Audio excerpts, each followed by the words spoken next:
Canadian economy each year. More than that, will strengthen the social fabric of our country for many years to come. In particular, when we're welcoming people who tend to be younger when they arrive in Canada and transition to permanent residency, it can help overcome a very challenging demographic trend that we have in Canada.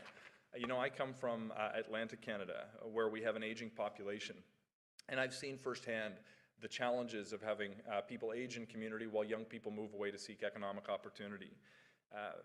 Le Canada est également confronté à des défis démographiques. Il y a 50 ans, lorsque nos systèmes de soins de santé et de pensions ont été conçus, nous avions 7 travailleurs pour soutenir une retraitée. Aujourd'hui, nous n'avons plus que 3 travailleurs pour une retraitée. Et l'on s'attend de ce qu'il n'ait plus que 2 dans les décennies à venir. This is frightening stuff, folks, and I don't raise these challenges about the future demographic trajectory that we're on as some fictional threat in the future. This is something I've seen in my own community. When I first ran for office 7 years ago, some of the controversial local issues included the loss of a local elementary school because so many families were leaving the part of the world that I grew up in, which I'm sure you'll appreciate very well coming from the same coast. We also saw the closure of the mental health unit at the largest regional hospital in my community because one psychiatrist moved to pursue opportunities elsewhere and we couldn't continue to operate the facility safely with the one who remained. When you don't continue to attract people but see them leave your community, the consequences are extraordinary. International students in Nova Scotia and across the country are helping change that trajectory, injecting talent but also vitality into communities that were previously at risk of losing essential services as a result of our demographic challenges. That brings me to today's announcement. Over the course of the pandemic, we've seen particular challenges to Canada's immigration system, which we're working hard to overcome, including with recent graduates who studied here in Canada hoping to apply for permanent residency. Of course, when we closed down the border to protect the public against a deadly virus, the COVID-19 pandemic demanded we do so, we saw some unique consequences that we didn't necessarily anticipate back in March of 2020. What we ended up seeing was applications from around the world continued to come in to Canada at a time when we were not continuing to welcome people to the country in order to protect the public health and prevent the spread of COVID-19 in our communities. When the borders opened back up, we had a few years worth of applications in the system. One of the unique impacts that this has had as we transition to a strategy to settle people in Canada with here was that the average score with so many applications in the system was much higher than was normally the case. And people who had completed their studies and were on a postgraduate work permit had a harder time qualifying for permanent residency, not because they didn't have the skills necessary to qualify, but because so many applicants were in the system, those who certainly would have qualified previously didn't have the same opportunity. We want to continue to hang on to that talent in Canada, not just to fill gaps in the short term in the labour force, but to ensure that we're meeting the long-term needs of the economy by continuing to have skilled workers who are educated in Canada here making a difference. I'm happy to announce a new initiative that offers postgraduate work permit holders an opportunity to gain additional work experience.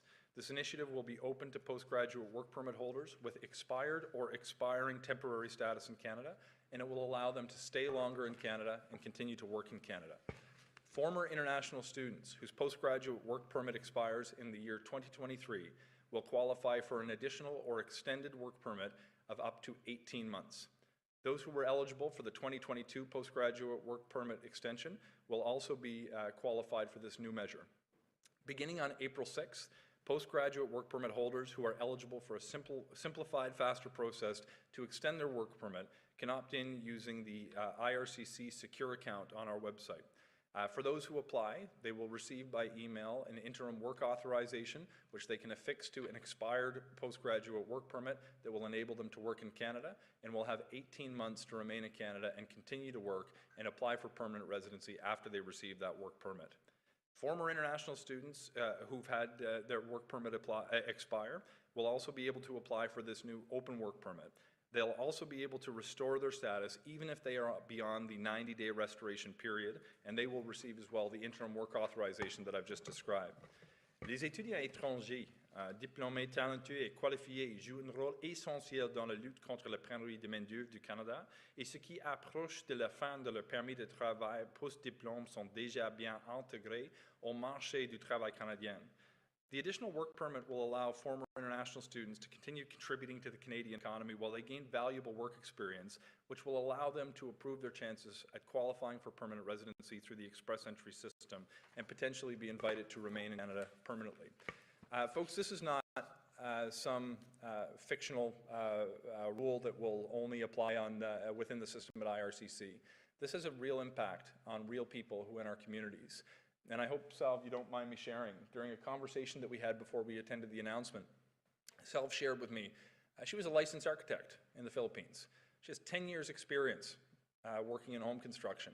In fact, is working for a home building company here in the city now.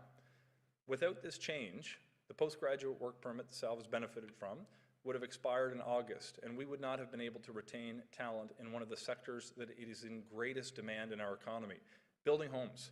I don't need to tell anybody that lives in the GTA that we need more people who can build homes. This is the most response I've gotten from the crowd so far. The reality is, with this new measure, people who are here that are facing an expired work permit are going to be able to stay and continue to make it.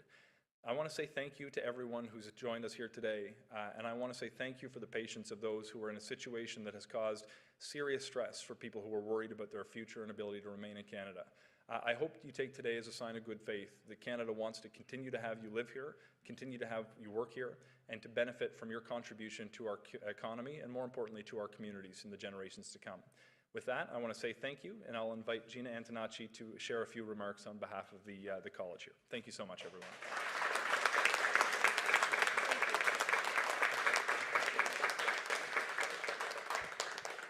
Thank you, Minister Fraser. This is very exciting news, and as you said, it will have a tremendous impact on our students, many of whom are in the room today.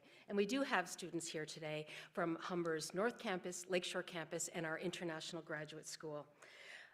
And they did enjoy speaking with you today, and you listened to them, and we are truly grateful for that, so thank you.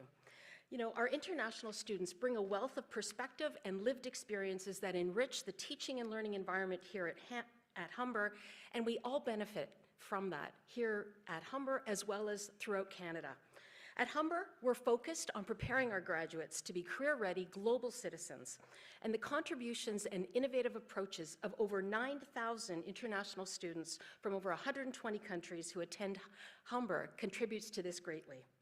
The announcement today will mean that students from all over the world will be able to stay in Canada longer after their graduation to work and contribute their knowledge and expertise to our economy. This will have a big impact on graduates' ability to set up their careers and build their lives in Canada, many of whom, as I've said, are here today and evidence of what we can expect. So thank you again, Minister. Thank you. Thank you very much, Gina Antonacci. My name is Andre.